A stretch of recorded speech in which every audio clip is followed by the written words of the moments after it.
Thank you very much, Zenia. And thank you everybody for being part of this training.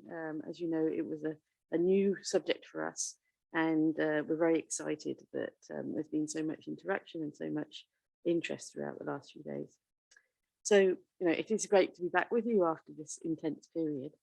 And I really do hope you found the training not only useful, but also enjoyable. And as has been discussed in this feedback session, our aim is to build a community of people who can continue to work together informally over the coming months and years, who can share experiences as they develop, and help each other pursue this aim of having efficient, and it is efficient first, grid interactive buildings. So we'll never apologize for putting the efficiency first. So in this final panel, we want to share 3 perspectives to contribute to that ongoing thinking about what we can do now and what we can plan for in the near term. The first group is global, truly global. It's represented by Clay Nestler. This group has been brought together by policymakers from around the world who make up the Energy Efficiency Hub. And they want to come up with practical things that they can do to enhance the power of digitalization and accelerate progress on energy efficiency. It's really, really about accelerating energy efficiency there. The second panel member is Sirpa Javanpar, who's director of the Southeast Asia Clean Energy Partnership. And she's going to bring us a more regional view on the modernization of energy services. And then our final panelist, Pablo Campillos, will narrow this down further and bring us the perspective of a very specific project that's successfully operating and has lessons for us across the region, across the world, I would like to say. So if I could ask the panelists to be very brief with their answers, we'll then dig into more details as we have time. So I'm going to turn to Clay first. And Clay, as I said, you've joined this panel on behalf of the Digitalization Working Group of the Energy Efficiency Hub. And this group was established in 2021 and was chosen building the sector specifically as a focus for this year. So really interesting juxtaposition with what we're talking about here. So we'd like, if you wouldn't mind, if you could share some kind of key insights into the work that you've been doing so far in relation to grid interactive buildings, both from a technology and a policy perspective. And if you can think about the things you think might be most useful to people in the ASEAN region who are just starting out on this road. So Clay, what would you like to share? Great. Well, thank you, Mel, and thanks to the IEA for inviting the Energy Efficiency Hub to present during your training session. I wish I could be there in person. 2 reasons. One is I certainly would have enjoyed the content and learning more about the work in ASEAN countries in GEBS. And 2, it's 5 in the morning here in Florida in the United States. So it is a bit early. The Energy Efficiency Hub is new. It's in its first year of operation, and it includes participation by Australia, Brazil, Denmark, France, Germany, Japan, the United States, and the European Commission.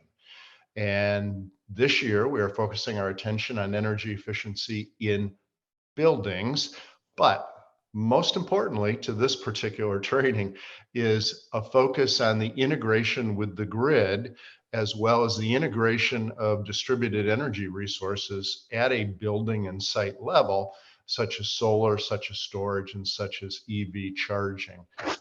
This is perfect timing, actually. Yesterday, we held a workshop, an industry stakeholder workshop.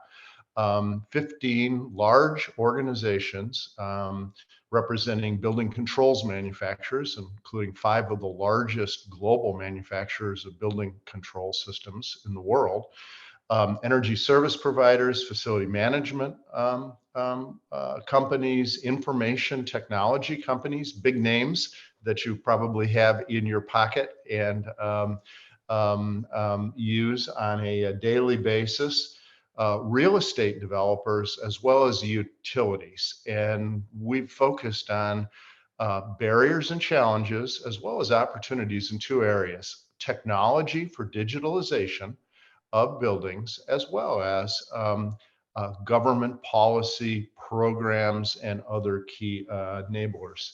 Some of the highlights that we learned won't be new to you, but as we try to digitalize buildings and make them more resources to the grid, and provide value to building tenants and owners, three things come up almost universally. One is a lack of interoperability and connectivity between building systems, such as the energy, the heating, air conditioning systems, the other building technology systems, and at a device level as well. I've been in the industry 40 years, working for a major controls company for 4 decades. And we've gone from the vision of plug and play to sometimes what we call plug and pray, which is something a little more challenging. Also, managing the trade-offs between data openness, more data is good, but considerations around privacy and increasingly cybersecurity. Those are in tension in buildings. And there are concerns about privacy and cybersecurity when we connect our buildings, not just within the building structure itself, but to the grid and other resources. And a big issue we saw in the United States, which I think will also be an issue in ASEAN countries and the Asia Pacific region in general, is a lack of skilled workforce to install these more sophisticated systems and operate them.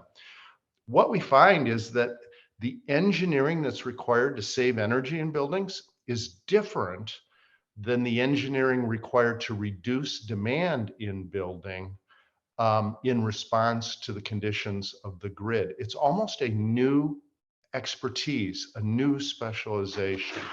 The other thing we learn, and really an opportunity in the future, is when we operate buildings or campuses, typically we've tried to reduce cost.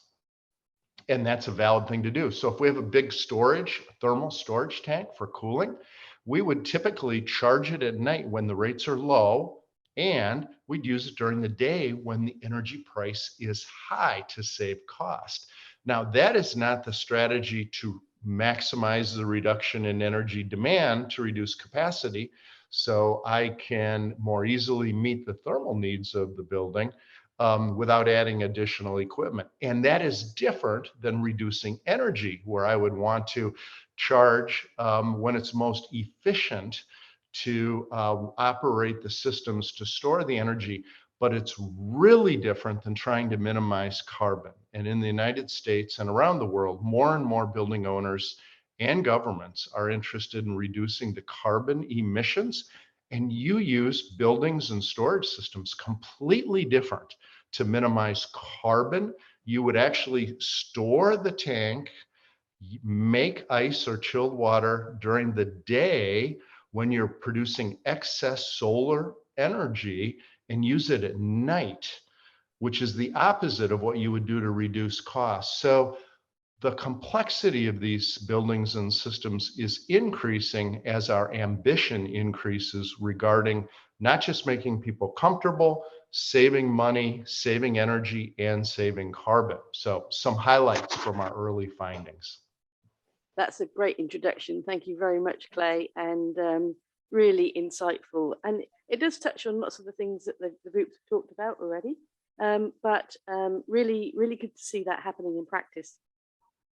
Now, I'd like to move to Sirpa now, please. Sirpa, thank you so much for joining us. The Energy Transition Partnership is, of course, doing an awful lot of work across the clean energy system in the region, be that supply, grids, storage, and of course, our favorite topic, energy efficiency. So when it comes to smart buildings and trying to encourage smart buildings, what role do you think they can play in being a kind of integrated part of the future energy system in the region? What would your experience so far tell you? Well, thank you, Mel, and thank you so much for inviting the Southeast Asian Energy Transition Partnership to this training program on efficient grid interactive buildings. Very a strong name there. So yeah, I just wanted to touch first perhaps on what we are doing, what is ETP, why we do exist, and also maybe on why do we exist here in Southeast Asia. I'm very happy to see so many participants from the region in the training program. So ETP is a multi-donor trust fund funded technical assistance program. We are funded by a number of governments, just like the previous speaker's organization, governments of France, Germany, United Kingdom, and Canada, and then number of philanthropies, Children's Investment Fund Foundation, IKEA Foundation, Sequoia Climate Fund, and a few other foundations. So the funders came together on the sidelines of One Planet Summit in 2017 under President Macron's leadership to pursue an alliance among private and public sector actors, and that was by design, to bring in the various networks that the funders now capitalize this partnership with. And our priority countries within the region, so the region consists of 10 countries, but we primarily work in Indonesia, the Philippines, and Vietnam, although we do have some regional initiatives as well. The partnership is set to want to take bold technical assistance positions to remove barriers to energy efficiency and renewable energy deployment to assist the Paris climate goals attainment, as well as to achieve the Sustainable Development Goals. So why here in Southeast Asia? So it's important to know that combined the 10 countries come to something like the 5th largest economy in the world, an economy of around $3 trillion. And here, if business continues as usual, the region will become a significant greenhouse gas emitter at global scale. And this is what concerns our funders. So the countries here are still very fossil energy reliant and even coal dependent. And when we are talking about particularly the buildings and interactive buildings and their smart technologies, we really are very much in a starting point in Southeast Asia. And I'm very happy that the ASEAN Award, the ASEAN Center for Energy Award, was mentioned earlier. So what has the region achieved so far is around 20% of energy savings since about a decade and a half. But there is really a lot to do still if the regional targets are to be taken seriously. But what I think bothers the region's energy efficiency champions the most is the lack of attention to energy efficiency possibilities, and they are enormous. So again, if the business as usual continues, we risk losing around 10% of the GDP here in the region in about a decade. So ETP's role here, on the other hand, is to really bring parties together. And what we did first in this energy efficiency domain is to look at the barriers and challenges. And I guess our analysis goes to a very sort of concrete level. And we look at particularly on the sort of awareness situation, how in various stakeholder groups still there is very limited understanding of even the building's role in terms of the energy efficiency opportunities. So our next step here is to bring together stakeholders and really discuss a potential coordinated program where the barriers can be addressed. So we are planning to do this in coming August among the financing institutions. There's also policy misalignment with the climate commitment. So while the ASEAN Plan of Action for Energy Cooperation sets a target for the region for energy intensity reductions and energy savings, and these are stepped down to national levels, and national legal instruments do exist still, because we lack regulations, we lack codes and standards, there is very limited chance at enforcement. So where we find a lot of activity needed is really in designing the standards and adopting standards, appliances and machinery, so that these will become legally binding codes that can be enforced and can actually be taken into a serious account by producers. There's also lack of technical knowledge, so very limited, and even if even not non-existent in some areas, such as the business-to-business solutions. For instance, the Vietnam's direct power purchase agreement has been lingering around for years now. I dare to suggest it's been around for 5 years, and in Indonesia the situation is just about the same. So this lack of kind of tempo and momentum behind getting certain provisions and tools in place has hampered the interest of both the bankers and as well as investors. There's lack of bankable projects, shovel ready, so to speak, on energy efficiency. And this is primarily because so many barriers still exist and there's this lack of understanding. There's limited access to finance. And I recall that your earlier sessions talked about finance in particular. And here we have very vibrant local financing industry who hardly touches energy efficiency projects. Really, I mean, it's basically non-existent without corporate balance sheet guarantees. There's lack of investment grade audits, so monitoring and verification skills, certification processes are only available on very patchy basis and at cost. And lack of training on finance and experience on project finance and savings-based models in general among the stakeholders. Lack of ESCO models, both in the public and private sector, are hampering progress. So in terms of skills, and this is why I think this kind of training, Melanie, is really so essential, that we create a network of champions that then can instill leadership on the grid interactive buildings here in Southeast Asia. And what I would like to suggest that we, ETP and perhaps IEA together and others, would look into how we can sustainably provide certification programs on the various aspects of improving the building's efficiency. Funding, many studies here note that funding itself is not really the principal problem. The perception, our perception at least, is that funding is available, but it remains unlocked. It remains behind certain key barriers, and we have this opportunity to unlock it to real investments. Traditional funding, as I said, is not really available without corporate balance sheet cover, and as I said, the savings-based model is very much unutilized. And government and municipal budget standards are also unable to retain savings in a way that they could make use of energy efficiency programs for their buildings to showcase and demonstrate the impacts. And often the procurement laws are at the heart of this short-sighted sort of budgeting perspective.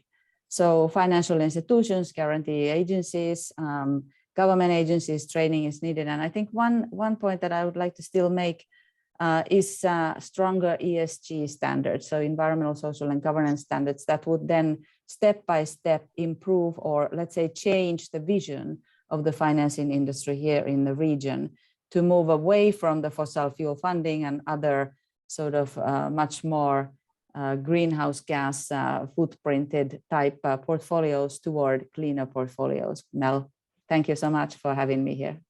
Thank you so much, Sirpa, and thanks for those insights on this issue of finance.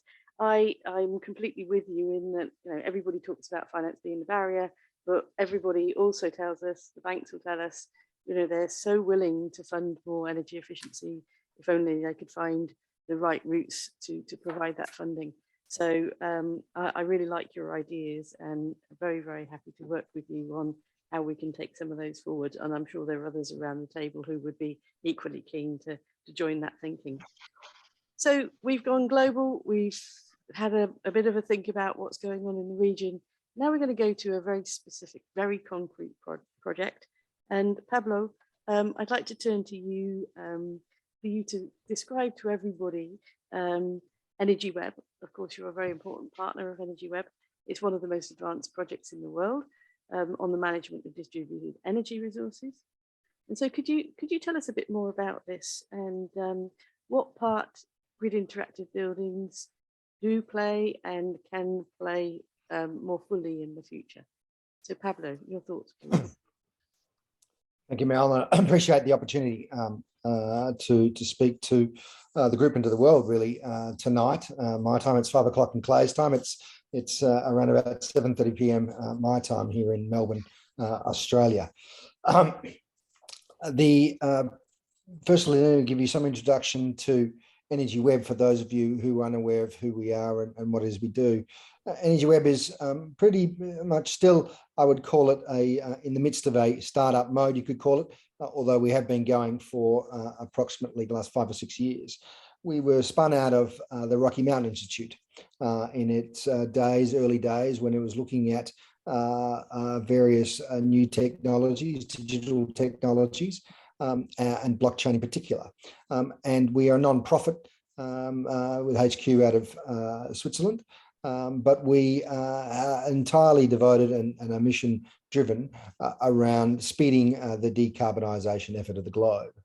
And we have been looking at a host of technologies, but particularly Web3 technologies, and how they might assist energy markets, energy sectors, and energy market participants in their efforts to utilise clean tech, but also increase the scale of renewable energies that are in operation across the energy sector globally. And I think that's key to Project Edge, that we're operating and involved with the Australian energy market operator here in Melbourne. Because what's often not clearly understood with the revolution that's happening in the energy sector across the board is really the scale of the transition and the amount of distributed energy and where that investment is coming from. That's coming from businesses and consumers first and foremost, more so than even utility spend at utility scale renewable generation. And that scale is highly distributed and highly decentralized in many respects, in every respect, I should say. And coordinating that, while every engineer and every policymaker, I think, understands the benefit that is inherent in the solar PV, all the batteries, all the electric vehicles, and all the other potential technologies that are being deployed in buildings, in residences, and in other industrial complexes. We all feel the great need to coordinate those devices to really utilise the inherent flexibility those devices provide us. However, how do we coordinate? And that is the key question that we're trying to answer in Project Edge.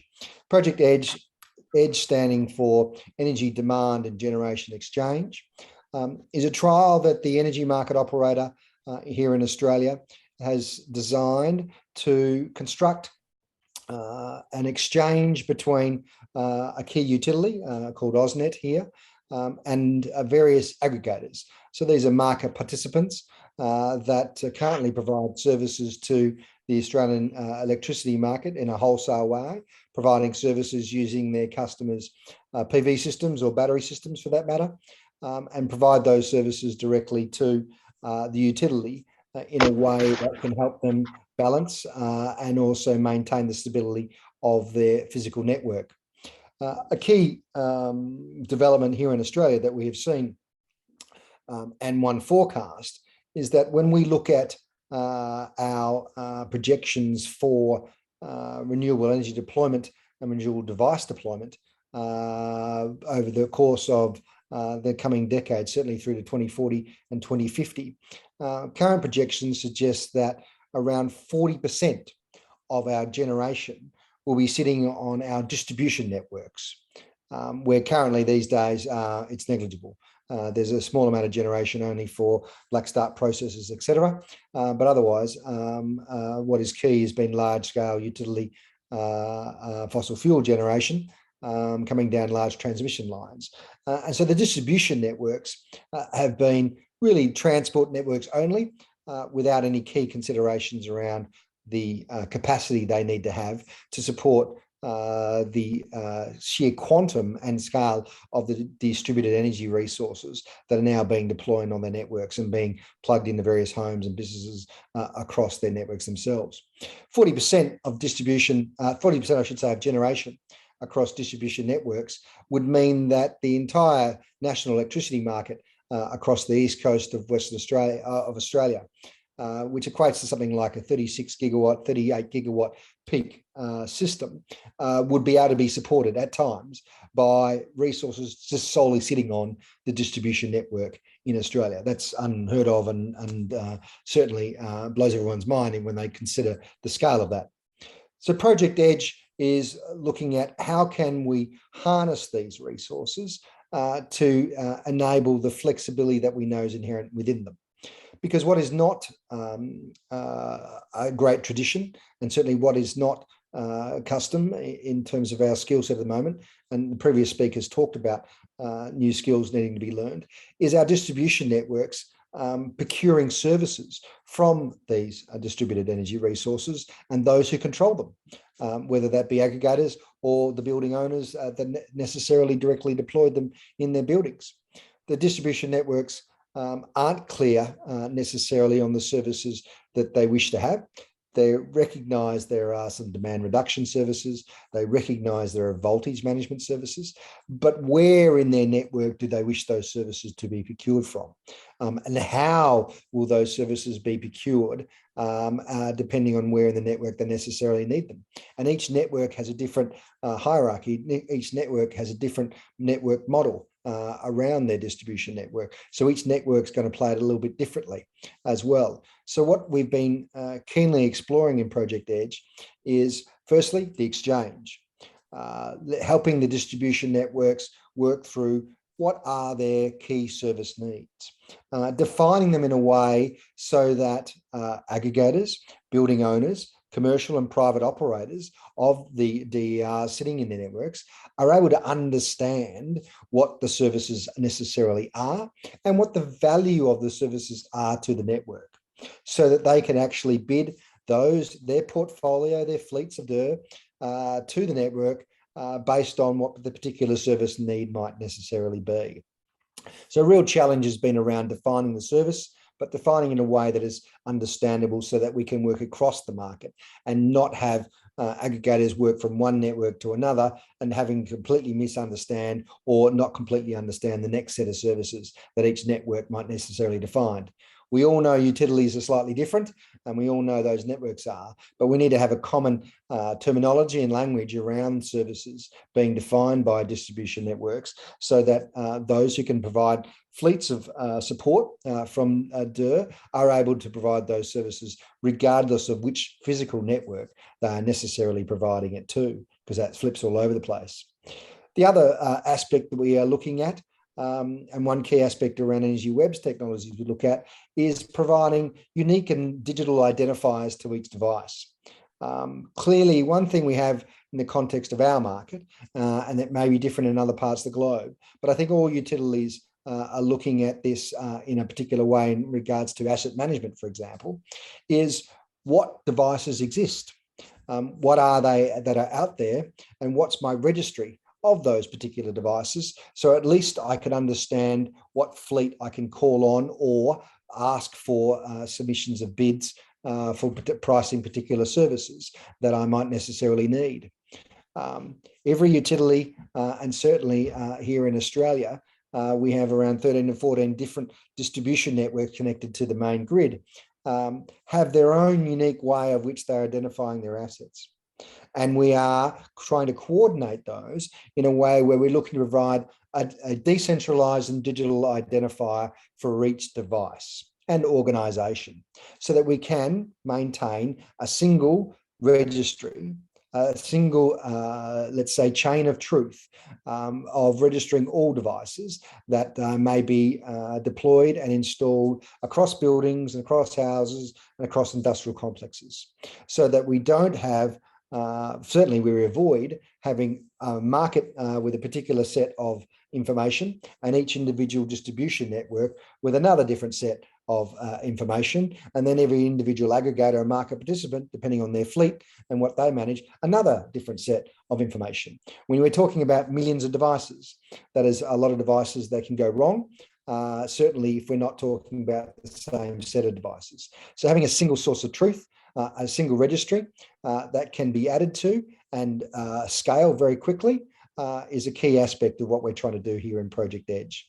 So I would summarize by saying our two key challenges that we've identified in Edge and that we're confronting are really helping distribution networks define services and deploying technologies that allow us to have a single source of, let's say, digital truth of what devices exist across a market or across a particular network. So we can then talk about engaging those for the flexibility we know are as inherent within them. Thank you very much. Thank you very much too. That was really, really insightful. And I hope everybody around the table will be drawing lessons from what you've just proposed there. And I think it really does show us what's happening in practice. Now we have very, very little time, so I just want to go back to each of you once, but less than 30 seconds, please, as a response, because that's all we have. Clay, the US has been really leading on the buildings end of this conversation. So what the buildings look like, and how they might communicate now and in the future, and how to future-proof the systems. What's the one piece of advice you'd give policymakers that they need to really attend to now to make sure that they will have this capacity in the future, even if they're perhaps not quite ready for it? What's the one thing they should do? Like I say, in about 30 seconds, please. 30 seconds, huh? Okay. So I think the real opportunity is to build this type of building to grid integration into the policy levers that have already been demonstrated to be effective. And Sirpa said some great things in her remarks. She said, you know, hey, the number one priority is energy efficiency. The key driver of energy efficiency is equipment standards, okay? Efficiency standards, but don't just stop at more efficient equipment. Let's make sure that equipment is smart so that it can participate in things like grid flexibility. Building performance standards are having the biggest impact on energy efficiency in existing buildings, but they do not necessarily give credit for demand flexibility and reducing demand. Being able to insert demand flexibility into policies that are already working is a good opportunity. Advanced controls are not included in typical building codes, but they could be. And in the United States, we're starting to see smart connected equipment and building controls being included in what are called stretch codes. Codes cities can take that go beyond the basic codes. And I think that Paulo did a great job describing the complexity of what's going to be required at a grid level. But there is a simpler approach, and perhaps in the region, I like to call it, borrowing a term from Lawrence Berkeley Lab, prices to devices. And a lot of good things can happen if we just change the price of electricity to match either the cost of generation or the carbon content of the electricity being generated. So a simplification is to send a price signal that matches what we're trying to reduce, and then let buildings and let equipment respond to that price. That's probably a practical way to get started. That'd be my advice. Yeah, brilliant insight, and thank you. Sirpa, just, I mean, again, really quickly, you mentioned the lack of drive, you know, the lack of champions. Would you just be able to make a very brief comment on what you think the current high prices are going to do in the region? Are they going to bring that lack of attention that you're worried about? Are they going to bring attention to energy efficiency? Are they going to bring attention to things like corporate social responsibility? Do you think there's a hope there that something might change because of the prices at the moment? Thanks, Mel. So 30 seconds. I'm afraid that might be wishful thinking. And the reason for that is that the price structures here are, let's say, perhaps somewhat antiquated, and they would benefit from modernization, meaning that prices are quite set and static. Hello, can you hear me? Yes. Yeah, great. Prices are static and oftentimes combined with subsidies. So indeed, I wanted to actually just echo in my 30 seconds what Clay just said, that the price signal, no one misses the significance of a differentiated price signal. So a key policy advice here should be to differentiate this price signal and also to look at carbon pricing. So carbon pricing is sort of cutting across various energy transition domains, particularly energy efficiency. So that's a key. But I mean, there are other things we can also imagine to do here, and governments particularly could look at setting greater incentives and greater push and sort of pull factors. They could also become more exemplary participants in the market. So they own a lot of buildings, they manage a lot of facilities, and use some of these examples from, let's say, the US that were just mentioned, but also South-South examples on how budgets can be allocated to technology providers that can reduce greenhouse gas emissions and also generate savings. And obviously the building codes and standards, that's really important. And here we just have gaps. We have enormous gaps. And that's why we see a lot of the kind of gray skies that we have been lately now returning to, now that the pandemic related recession starts to subside here. Thank you, Mel. Thank you again. And I think there's a nice link between Clay's point and yours, Surfa, there. So last word, Pablo, really 30 seconds, because we actually need to finish very, very shortly. What would you, in the experience that you gained, particularly on the Australian project, we've seen that it's complex. Out of the many things you'd like to see change, what's the most important of them all for policymakers? Oh, thank you, Mel. And we'll wrap it up in 30 seconds. Look, I only endorse a couple of things Clay and Surfa said. First, price, send the right price signals. Markets respond, corporates respond, the privates respond. Be a model. That's a fantastic approach. If governments can be the model, then the corporate citizen can understand what exactly they're looking and asking for their license to continue to operate, how we want them to operate. The last thing I would say is be bold and be strong about it. We've had witnessed in recent times here in Australia some real issues with our market. We've had to administer our market, which is a real-time, highly dynamic market. We've had to turn it into an administered market because we had a government which for 9 years wasn't bold, wasn't strong, and effectively felt it could hide from managing the transition to clean tech energy and to renewable energy. And unless governments are prepared to manage that transition well and strong, requires bold leadership, that transition will hit big speed bumps along the way, if not fall over along the way. And we all know how important electricity is to all our civilizations. So ultimately be bold and be strong, and corporates will follow. That provides them with a great playing field when governments give them a bold trajectory to go for. Everyone can race to the top versus the other way around. Thank you very much, Mel. Thank you so much. And yeah, brilliant note to end on. Just be bold. So with that, I'd like to thank the panel. Thank you for your insights. Again, all of the participants, take what you can of all of this, and continue to talk to us, please, about where you'd like to go next with these ideas. And we'd like to continue on this journey with everybody.